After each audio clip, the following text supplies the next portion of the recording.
आप सभी को दीपावली की ढेर सारी शुभकामनाएं। जी, आपको भी और सभी सुनने वालों को भी।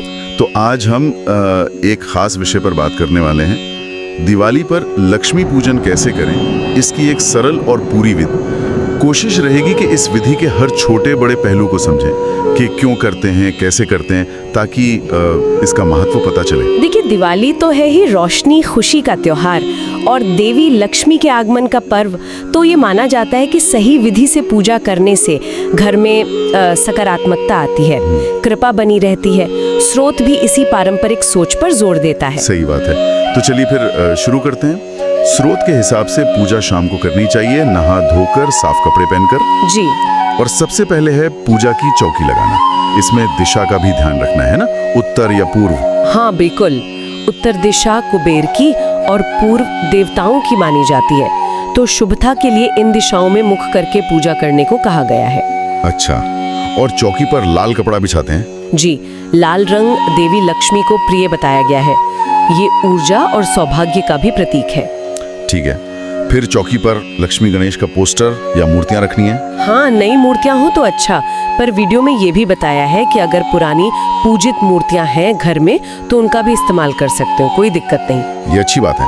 फिर गणेश जी और लक्ष्मी जी के लिए आसन बनाना है चावल से। हाँ, दो जगह थोड़े थोड़े अक्षत मतलब साबुत चावल रखने हैं। अक्षत का मतलब ही है अक्षत, जो टूटा हुआ ना हो। ये पूर्णता और समृद्धि का प्रतीक है। देवताओं के लिए आसन देना मतलब सम्मान प्रकट करना। समझ गया।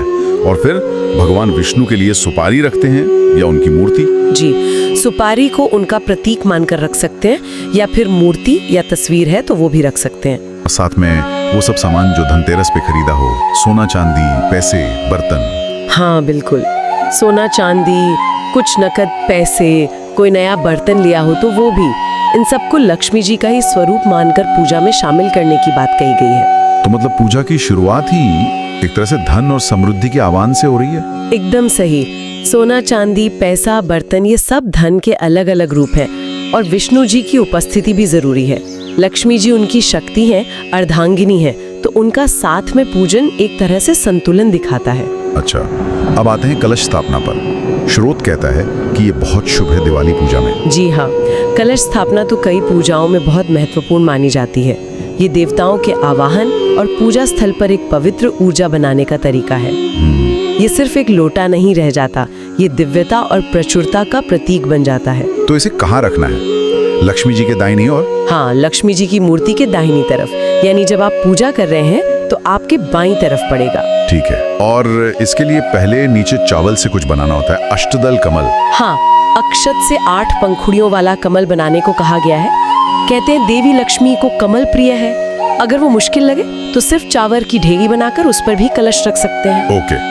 फिर एक लोटा लेना है, पीतल या तांबे का। हाँ। उसमें जल और थोड़ा गंगा जल। जी, धातु शुद्ध मानी जाती है, गंगा जल पवित्रता के लिए। फिर लोटे के गले पर मौली बांधनी है और स्वास्तिक बनाना है। मौली और स्वास्तिक, ठीक है। मौली रक्षा सूत्र है, स्वास्तिक शुद्धता का प्रतीक है। ये छोटी छोटी चीजें विधान को पूरा करती हैं। फिर कलश के अंदर क्या क्या डालना है? स्रोत में बताया है हल्दी की गांठ, सुपारी, सिक्का। हाँ, हल्दी की गांठ, सुपारी, एक सिक्का, थोड़े चावल, 2 लौंग, 1 इलायची, ये सब चीजें डालते हैं। इन सब का भी कोई मतलब होगा? बिल्कुल।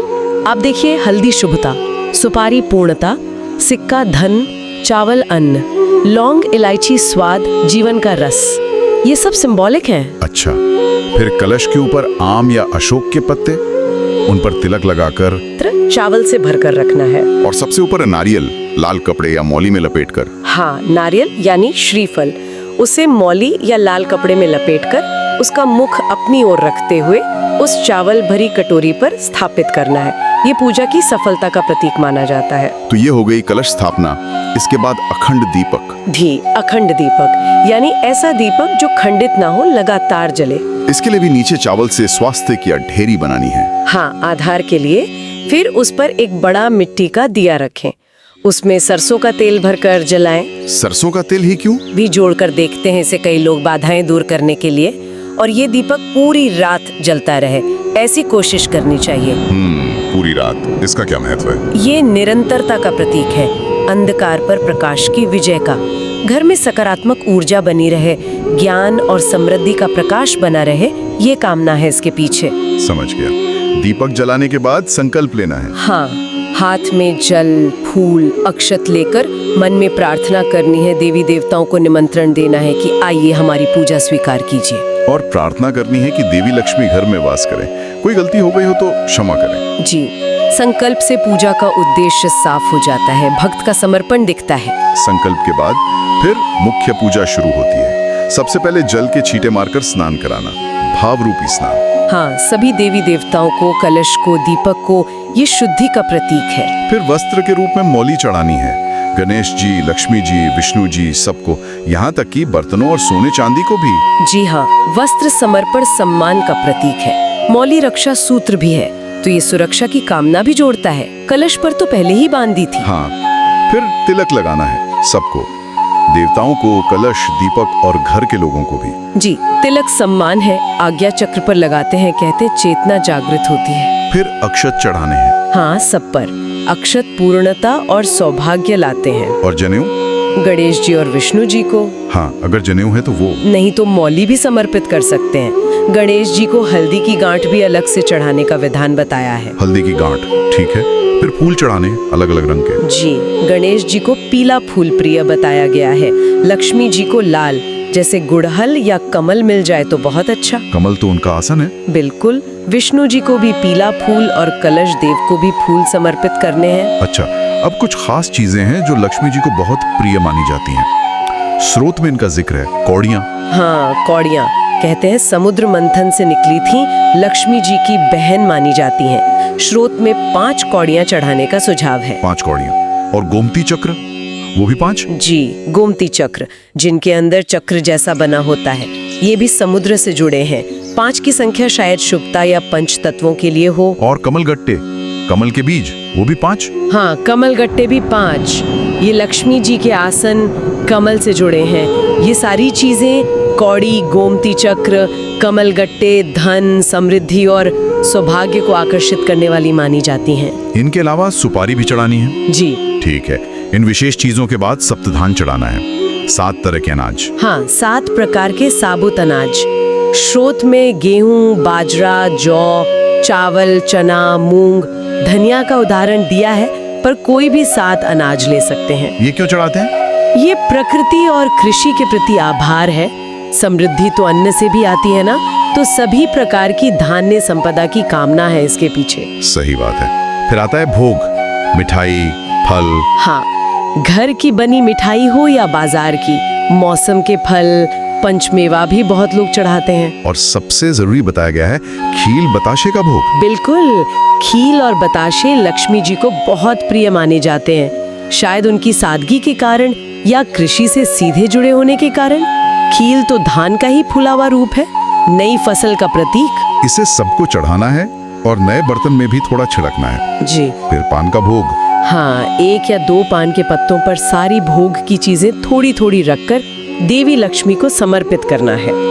पान या तांबूल भेंट करना सम्मान और पवित्रता का प्रतीक माना जाता है। फिर जल का लोटा और दक्षिणा। जी, जल प्राण का प्रतीक है और दक्षिणा समर्पण भाव का। ये पूजा में रह गई किसी भी कमी को पूरा करने वाली मानी जाती है। ठीक है। भोग के बाद कथा सुनने का भी विधान है।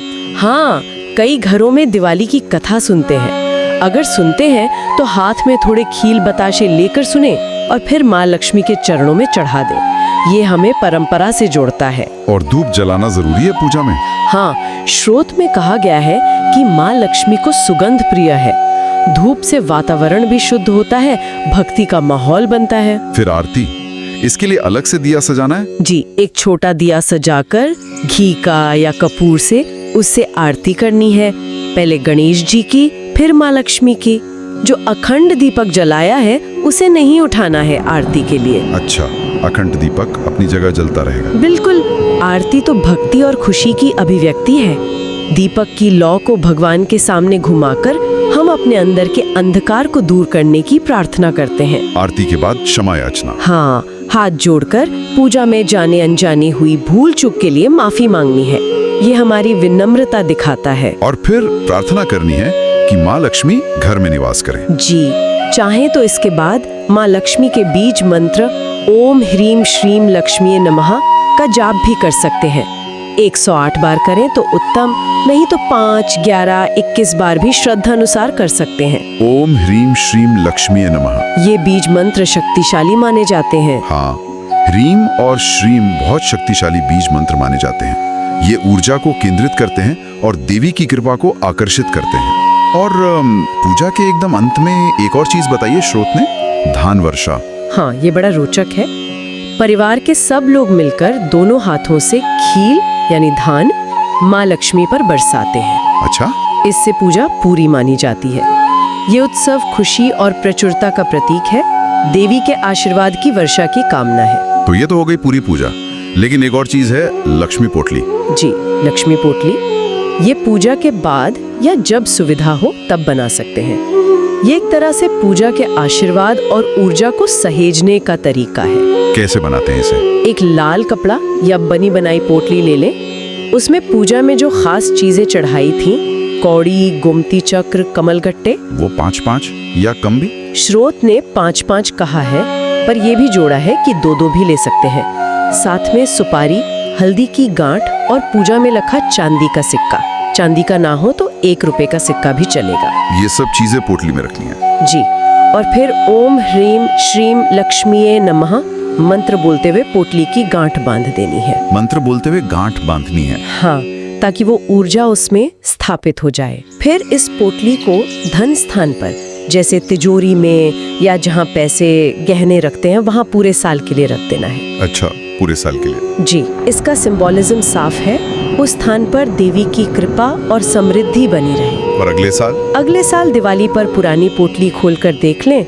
सामग्री ठीक है तो उसे गंगा जल से शुद्ध करके वापस इस्तेमाल कर सकते हैं, या फिर उसका विसर्जन करके नई पोटली बना लें। तो ये एक तरह का वार्षिक नवीनीकरण हो गया। बिल्कुल, हर साल देवी का आवाहन और उनकी कृपा बनाए रखने का प्रयास।